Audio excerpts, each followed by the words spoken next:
Anda ingin memulai usaha di bidang perlengkapan alat rumah tangga. Nih, saya kasih tipsnya agar Anda bisa dapat cuan.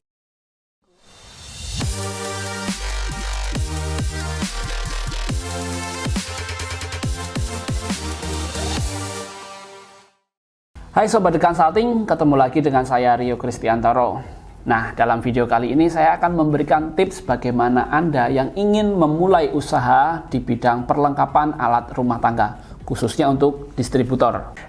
Sebelum kalian nonton videonya lebih lanjut, jangan lupa untuk subscribe dan nyalakan lonceng notifikasinya supaya kalian mendapatkan update-update video terbaru dan membantu kami untuk mendapatkan 10.000 subscriber.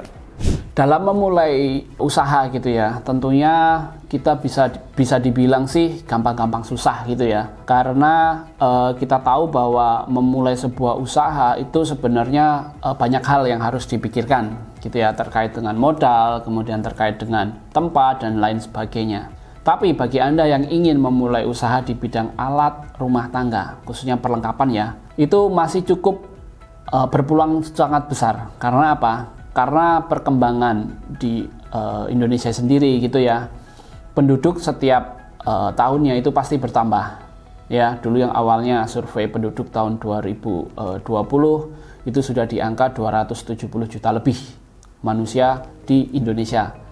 Nah, dari dasar hal itu, kebutuhan akan peralatan rumah tangga itu pasti akan sangat-sangat dibutuhkan ya, akan drastis, akan setiap periodenya itu pasti akan mengalami peningkatan. Nah, bagi Anda yang ingin memulai usaha, nah berikut tipsnya nih. Yang pertama, lakukan analisa bisnis. Nah, analisa bisnis ini banyak hal ya. Mulai dari penentuan lokasi, kemudian barang yang akan dijual. Karena kalau ngomong spesifikasi alat rumah tangga itu cukup banyak dan bervariasi gitu ya. Analisa ini dibutuhkan untuk riset. Riset ini bisa berarti sebelum Anda memulai, Anda sudah tahu kira-kira siapa sih target Anda, dan kira-kira di radius 5-10 km dari tempat Anda ada nggak sih pesaing bisnis dengan bidang usaha yang sama. Jadi Anda harus menganalisa. Kemudian permodalan atau jumlah barang yang akan digunakan itu juga sudah ditentukan gitu ya. Jadi analisanya itu lebih berakam. Jadi sebelum Anda memulai bisnis, Anda juga harus sudah melakukan analisa-analisa tersebut, termasuk dengan bagaimana nanti sistem penjualannya, kemudian operasionalnya seperti apa, buka jam berapa, hal-hal yang seperti itu. Jadi itu harus sudah dilakukan analisa, dan jangan sampai meleset. Karena contoh misal, kita buka di pagi hari, akan tetapi warga yang ada di sekitar itu ternyata orangnya mayoritas perkantoran, sehingga pagi pasti mereka bekerja, otomatis itu tidak akan tepat sasaran. Berarti Anda bukanya harus mulai startnya siang atau bahkan sore ketika mereka pulang kerja dan juga weekend, sehingga Anda tidak perlu banyak-banyak membuang waktu untuk menjaga itu gitu ya, dan itu otomatis nanti akan bisa memanage untuk masalah tenaga kerja. Kemudian selanjutnya yaitu tentang penentuan lokasi. Nah, seperti yang saya sebutkan sebelumnya ya, lokasi itu sangat menentukan, terutama dalam radius beberapa kilometer ya dari usaha Anda. Itu mayoritas orangnya apa sih, profesinya apa, umur berapa, apakah masih rumah tangga yang baru atau mungkin bahkan perumahan yang baru buka, misalnya seperti itu gitu ya. Itu akan menentukan sekali produk atau bahan-bahan kira-kira apa sih yang ingin Anda jual gitu ya. Kemudian selanjutnya yaitu pemilihan produk. Nah, pemilihan produk ini juga berkaitan dengan target pasarnya. Nah, sebenarnya siapakah target pasar yang ingin Anda tentukan gitu ya? Apakah masih baru berumah tangga atau mungkin ini semua segmen bisa masuk? Kadang ada beberapa produk-produk itu yang memang segmentasinya pasarnya juga beda. Katakan contoh rice cooker. Mungkin kalau rice cooker yang katakan 3 in 1 dan juga 10 in 1 gitu ya. Yang 3 in 1 mungkin bisa mengkukus, terus merebus dan juga menanak nasi.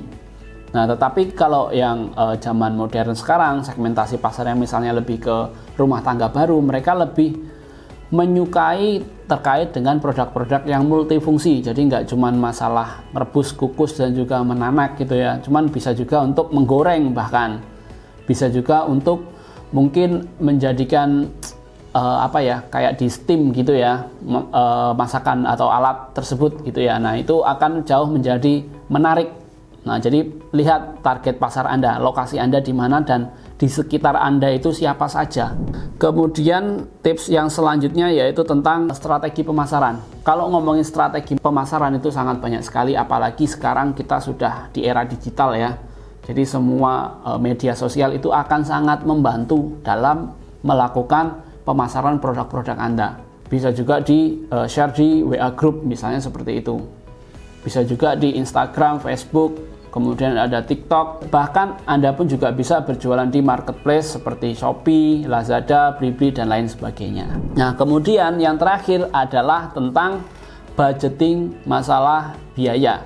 Nah, biaya sendiri ini kita harus benar-benar memberikan budget. Maksudnya budget adalah kita butuh tenaga kerja berapa, kemudian transportasi yang akan kita gunakan apa saja, kemudian apakah kita harus sewa tempat ataupun kita perlu memasang banner-banner atau iklan tertentu gitu ya. Jadi kita harus bisa memanage itu dan harus sudah ditentukan sejak awal. Supaya apa? Supaya ketika running, ketika operasional berjalan, kita tetap ada batasan-batasan yang harus tetap kita jaga. Jadi ketika ada suatu batasan yang over, itu bisa dialihkan atas budget yang lain gitu ya, sehingga untuk kebutuhan operasional Anda itu tetap bisa tercover dengan baik. Oke, sebelum kalian selesai nonton videonya, jangan lupa untuk subscribe dan nyalakan lonceng notifikasinya supaya kalian tidak ketinggalan nih update-update video dari The Consulting dan kalian bisa membantu kami dalam mencapai 10.000 subscriber.